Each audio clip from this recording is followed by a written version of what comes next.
Europe की ये बात है। महान सत्य शोधक सोक्रेटिस के शिष्य प्लेटो की ये बात है।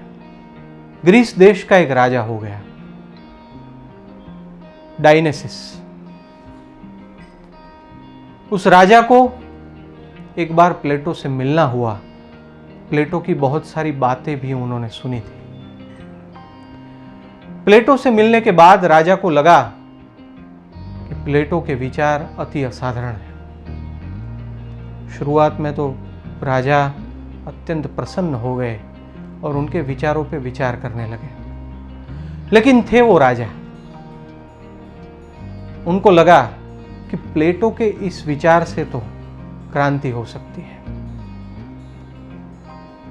और क्रांति से मेरी गद्दी जाने का भय है और पूरे देश में अफरा तफरी भी हो सकती है।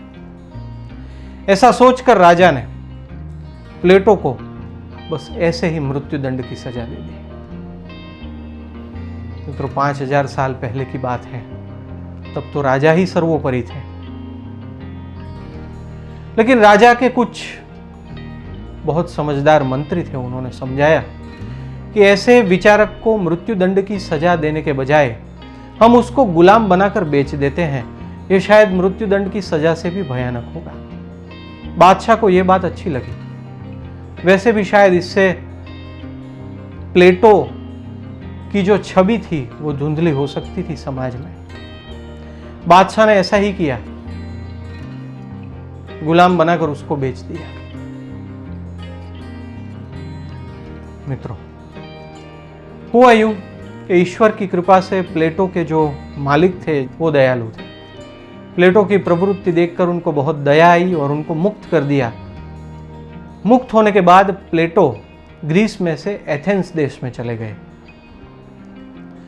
और वहां पे उन्होंने अपनी सत्य की खोज जारी रखी।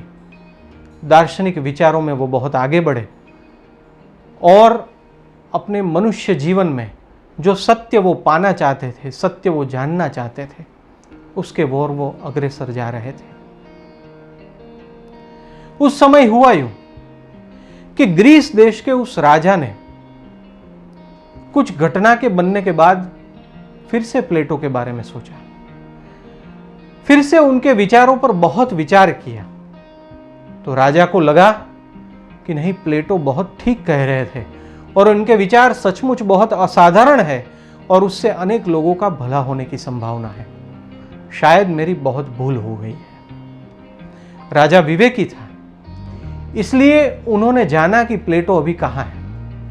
प्लेटो एथेंस में थे, ये जानकर राजा ने उनको एक पत्र लिखा जिसमें उन्होंने माफी मांगी कि मैं आपसे माफी चाहता हूं कि आपके विचारों का महत्व मैं नहीं समझ सका। आपके विचार असाधारण थे और वो बहुत सारे समुदाय का भला कर सकते थे। मैं माफी मांगता हूं। मित्रों, यहां तक तो ठीक है, लेकिन प्लेटो ने क्या उत्तर दिया है, ये उत्तर हम सबको समझने की जरूरत है। प्लेटो ने कहा कि राजन नमस्कार, मैं अपने जीवन में सत्य की खोज में इतना लगा हुआ हूं, सत्य की खोज के लिए मैं इतना तरबतर हुआ हूं कि आपने मुझे दी हुई सजा के बारे में मेरे पास सोचने के लिए कोई वक्त ही नहीं है। और न तो मैं आपके बारे में सोचकर कुछ द्वेषपूर्ण विचार करता हूं, क्योंकि मेरे लिए मेरी खोज ही बहुत इंपॉर्टेंट है, सबसे ज्यादा महत्व वही रखती है, क्योंकि समय बहुत कीमती है और सत्य की खोज के लिए, परमात्मा की खोज के लिए मुझे और किसी की बातों की परवाह नहीं करनी है। आप निश्चिंत हो जाइए। मित्रों, आप कुछ अच्छा करेंगे तो आपके बारे में कुछ ना कुछ बोलने वाले लोग होंगे। आप भगवान की ओर आगे बढ़ेंगे तो भी आपके बारे में कुछ ना कुछ बोलने वाले लोग होंगे। कुछ अच्छी भावना से और कम जानकारी से भी बोलते होंगे और कुछ बराबर जानकारी और खराब भावना से भी बोलते होंगे। कुछ ऐसे लोग होंगे जिसको पूरा पता नहीं होगा तो आपको वो बताएंगे कि इस मार्ग में मत चलो, तुम जैसे जी रहे थे वैसे जियो।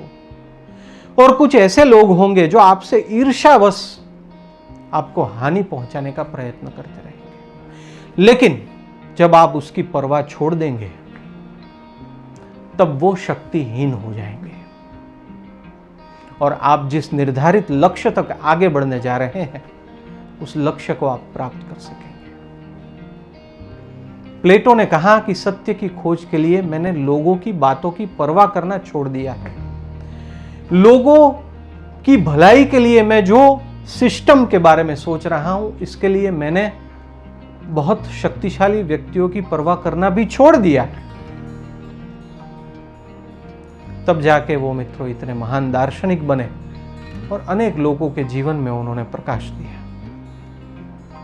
उनके जीवन और इस घटना और ऐसी बहुत सारी घटनाओं से हमें यही सोचना है कि अगर हम परमात्मा के पथ पर चल रहे हैं, अच्छे और सद्गुणों के पथ पर चल रहे हैं, तो कितनी ही बाधाएं आए, निंदा भी आए, ईर्ष्यावश कोई हानि पहुंचाने का प्रयत्न भी करे, हम जरूर उसका प्रतिकार करें, लेकिन उसके बारे में ही सोचकर हमारा समय, हमारा मूल्यवान समय, कीमती समय जो हमें लक्ष्य तक पहुंचने के लिए यूज करना है, वो हम ऐसे ही न जाने दें। भगवान ऐसे ईर्ष्यालु लोगों का भी भला करे,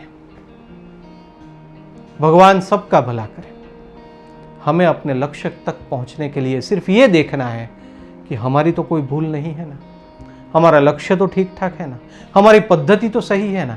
अगर ये सब सही है तो प्रभु साथ है, परवाह मत कीजिए। राजा भी आपके सामने झुक जाएंगे और वो भी आपकी माफी मांगेंगे, अगर आपका दृढ़ संकल्प है तो। सत्य की खोज करनी है, अगर परमात्मा को प्राप्त करना है। कई जन्म ऐसे ही चले गए हैं, हमें लोगों के दृष्टिकोणों की परवाह किए बिना अपनी जो फर्ज है उसको अदा करते करते सत्य की खोज चालू ही रखनी है, क्योंकि सत्य ये मनुष्य देह में ही मिलता है, ऐसा महान लोग कह गए हैं। हर समय अमूल्य है। अयोग्य लोगों और अयोग्य विचारों के बारे में सोच के हमें ये अमूल्य समय ऐसे ही नहीं जाने देना है।